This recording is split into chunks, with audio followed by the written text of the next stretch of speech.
اللہ سے دعا کرو بھائی نماز سے اللہ ہمارا رشتہ قائم کر دے. تو اذان پر ابھی بیان باقی ہے کہ اتنی اللہ کو یہ عبادت پسند ہے نا کہ پیدا ہوتے ہی اللہ کان میں اذان کہلوا دیتے ہیں.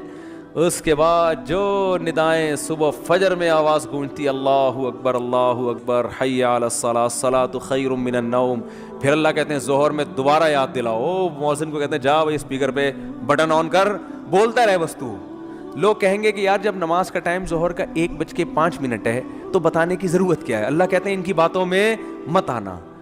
1:05 ہے تو 1:45 پہ بتا دینا ان کو کہ 15 منٹ رہ گئے 20 منٹ رہ گئے.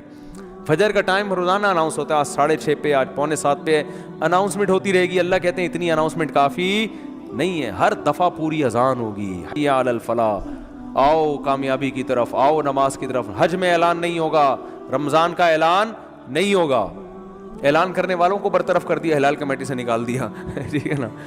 نماز کا ہر دفعہ اعلان ہوگا, اور اتنی اذانیں ہوتی ہیں نا پوری دنیا میں کہ 1 سیکنڈ کے لیے بھی دنیا اذان سے خالی نہیں ہوتی, دی جا رہی ہے اس وقت سے.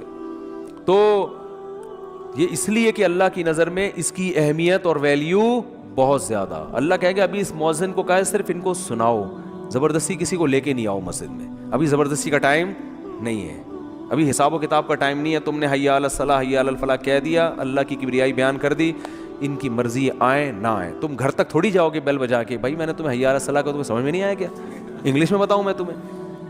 نہ مؤذن کے لیے جانا کیا ہے, ناجائز. علماء نے لکھا ہے کہ جب اذان ہو جائے نا تو کسی اور طرح سے دعوت دینا جائز نہیں ہے, کیونکہ یہ اللہ کی دعوت کمپلیٹ دعوت ہے. اب آپ اخپل طریقے سے مائک بھونپو ہاتھ میں لے کے لوگوں بلانے, جیسے بعض جگہوں پہ ہم نے دیکھا مسجدوں میں اذان ہو جاتی ہے, پھر ایک اردو میں اذان شروع ہو جاتی ہے, حضرات اذان ہو گئی ہے, مسجد میں اتنے بجے ٹائم ہے, آپ کو بتایا آپ آ جائیں, مرنا ہے ایک دن اٹھنا ہے, وہ پورا پروگرام شروع ہو جاتا ہے نا.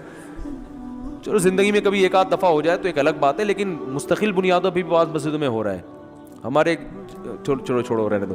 تو اس لیے علماء نے کہا اللہ نے پراپر رکھی اس لیے کہ اب دوبارہ کسی اور دعوت کی ضرورت نہ ہو. تو اب اللہ کہتے ہیں اب آنا ہے آ, نہیں آنا نہیں آ, یہ حساب میں آخرت میں لوں گا کہ تو اتنا ڈھیٹ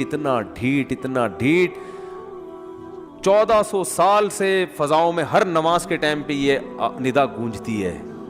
نہ سردیوں میں اس میں ناغا ہوتا ہے, نہ گرمیوں میں ناغا ہوتا ہے, نہ راتیں لمبی ہوں تو ناغا, نہ راتیں چھوٹی ہوں. حتیٰ کہ سفر میں بھی اذان کا حکم ہے, اذان کہو. پھر جنگل میں اکیلے نماز پڑھ رہے ہو اذان کہو.